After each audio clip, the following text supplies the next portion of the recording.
નમસ્તે વિદ્યાર્થી મિત્રો, ધોરણ 9માં પ્રકરણ 14 નૈસર્ગિક સ્ત્રોતો તેના વિશે આપણે આજે ચર્ચા કરીશું. તો પ્રકરણને સ્ટાર્ટ કરીએ આપણે. તો પ્રકરણ જે છે નૈસર્ગિક સ્ત્રોતો, જેની અંદર આપણી પૃથ્વી પરના કઈ વસ્તુ એવી છે કે જેને લીધે આપણે પૃથ્વી પરનું જીવન છે કે પૃથ્વી પર કોઈ પણ મનુષ્ય છે, કોઈ પણ સજીવ છે એ પોતાનું જીવન ટકાવી રાખી શકે છે. જેમ કે તમે બીજા ગ્રહની વાત કરીએ આપણે, તો બીજા કેટલાય શુક્ર, મંગળ, ગુરુ એવા બધા ગ્રહો છે, તો એની ઉપર જીવન શક્ય છે નહીં. કારણ કે તેની અંદરના કેટલીક વસ્તુઓ, જેમ કે આપણે જીવવા માટે પાણી છે, પછી ખોરાકની આવશ્યકતા હોય છે, પછી હવા જે લઈએ છીએ આપણે ઓક્સિજન વાયુ, તો આવી બધી વસ્તુઓ છે જે એ સ્થાન ઉપર શક્ય ન હોય, એ સ્થાન ઉપર ન હોય, તેથી એમાં જીવન શક્ય ન હોય. તો પૃથ્વી ઉપર એ બધી વસ્તુઓ આપણને મળી રહે છે કે જેને લીધે આપણું જીવન છે પૃથ્વી ઉપર શક્ય છે. તો એવા બધા સ્ત્રોતો વિશેની ચર્ચા આપણે આ પાઠની અંદર કરવાની છે. તો આપણે સ્ટાર્ટ કરીએ. તો આપણે જાણીએ છીએ કે આપણી પૃથ્વી એક એવો ગ્રહ છે કે જ્યાં જીવન આવેલું છે. એટલે કે પૃથ્વી એક એવો ગ્રહ છે કે જ્યાં જીવન છે એ શક્ય છે અને જ્યાં જીવન આવેલું છે.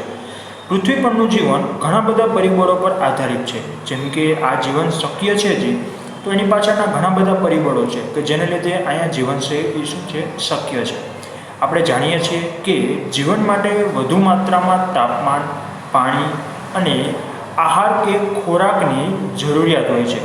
જેમ કે કોઈ પણ સ્થાન ઉપર જીવન આપણું ટકાવી રાખવું હોય તો તેના માટે તાપમાન છે, પાણી છે, આહાર કે ખોરાક છે, તો તે બધી વસ્તુઓની આપણે જરૂરિયાત રહેતી હોય છે. જો આમાંથી એક પણ વસ્તુ ન મળે આપણને, તો આપણું જીવન ત્યાં કણે ટકાવી રાખી શકીએ નહીં.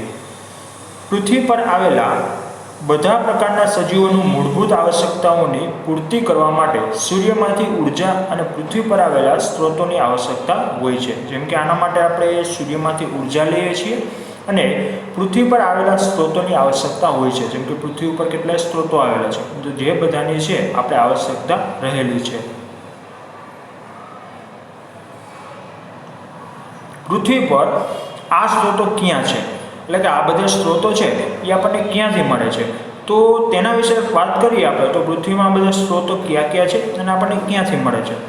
તો આ સ્ત્રોતો છે ભૂમિ, પાણી તેમજ હવા છે. જેમ કે આના મુખ્ય જે સ્ત્રોત કહીએ આપણે, તો જમીન, ભૂમિ એટલે જમીન, પાણી છે અને હવા છે. જે આ ત્રણ છે એ મેઇન સોર્સ કહેવાય આપણા માટે, કે જે મેઇન વસ્તુ છે કે જેના દ્વારા આપણું જીવન છે શક્ય બને છે.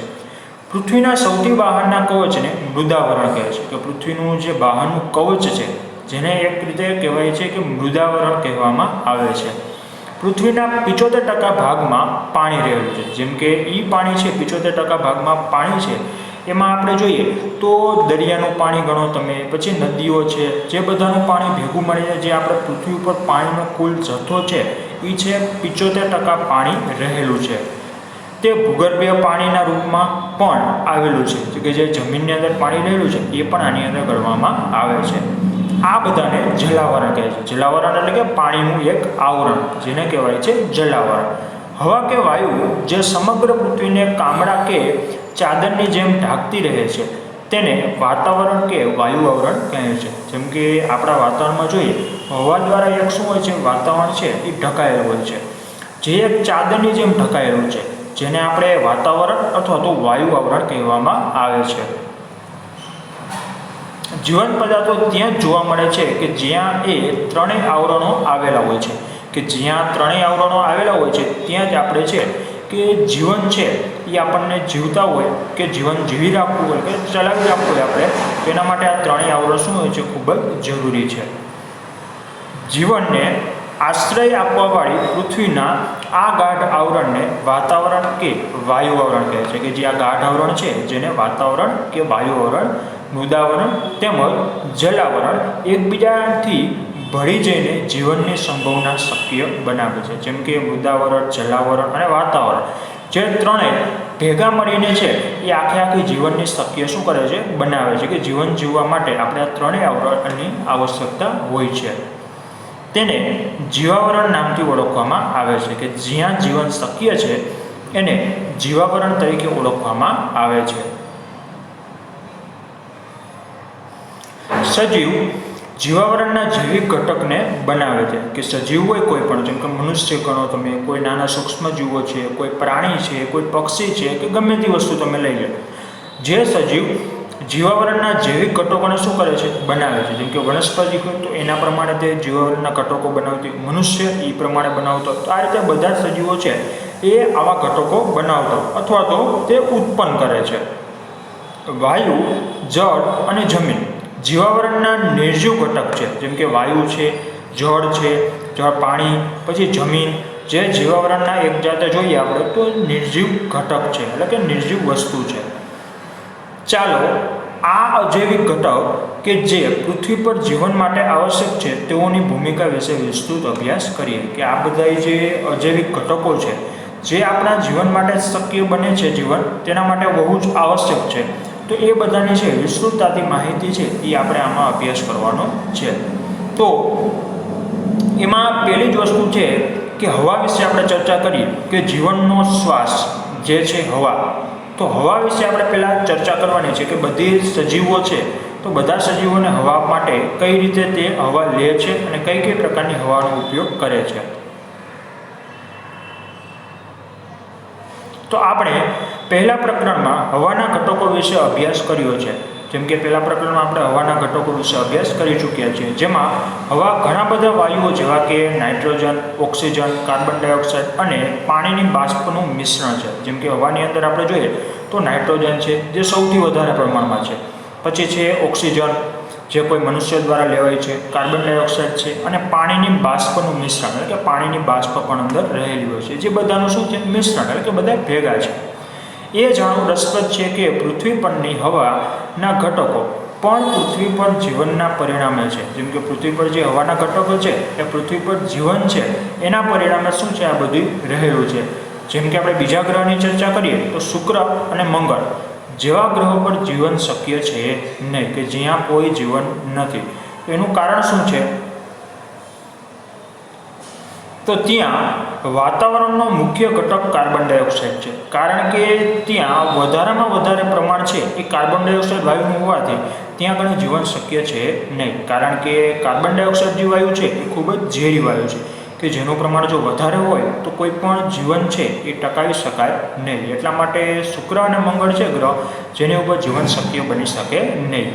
વાસ્તવમાં શુક્ર તથા મંગળ ગ્રહોના વાતાવરણમાં 95-97% સુધી કાર્બન ડાયોક્સાઇડ છે, કે જ્યાં કણે છે 95-97% સુધી જેટલો કાર્બન ડાયોક્સાઇડ વાયુ રહેલો છે, જે ખૂબ જ ઝેરી છે, તેથી ત્યાં જીવન શક્ય છે નહીં.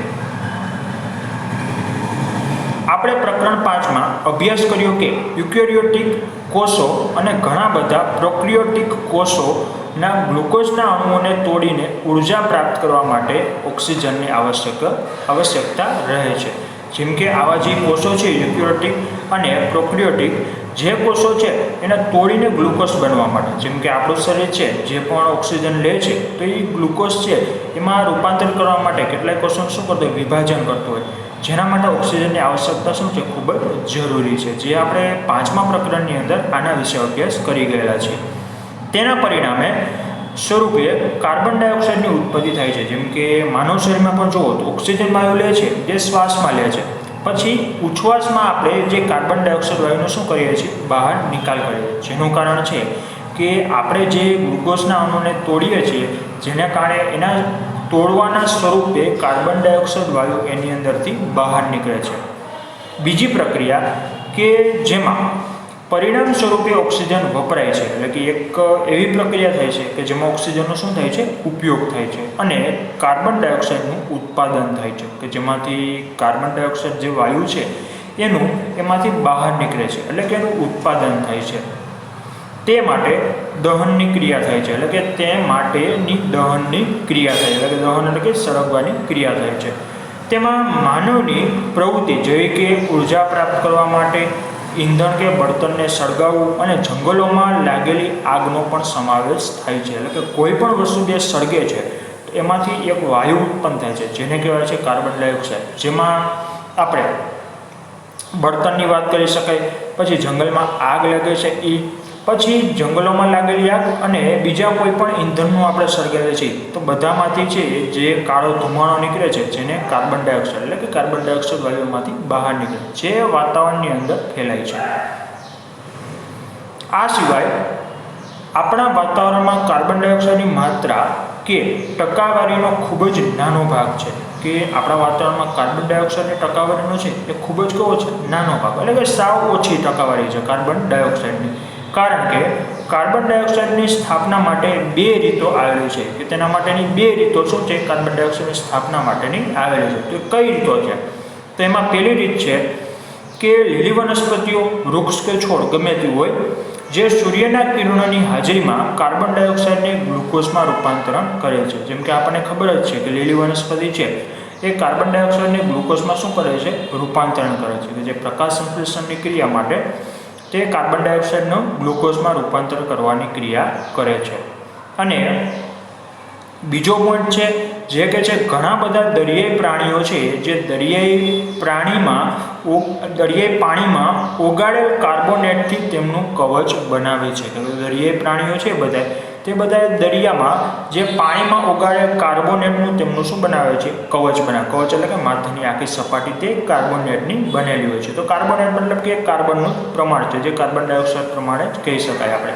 તો આવી રીતના છે તે કાર્બનના મુખ્ય બે સ્ત્રોત આપણે કહી શકીએ જેની સ્થાપના આ બે રીતે થતી હોય છે કે જે આપણે આ ચર્ચા કરી કે જેમાં આપણે હવા વિશેની ચર્ચા કરી કે હવા છે તો વાતાવરણની અંદર નાઇટ્રોજન, ઓક્સિજન, કાર્બન ડાયોક્સાઇડ આવી અલગ અલગ પ્રકારની હવા રહેલી છે. તો તે બધા છે એનો બધાનો ઉપયોગ થતો હોય છે કે જેના દ્વારા પૃથ્વી ઉપર જીવન છે શક્ય બને છે. અને આના આગળ આપણે નેક્સ્ટ ટોપિકની ચર્ચા નેક્સ્ટ લેક્ચરમાં કરીશું. અસ્તુ.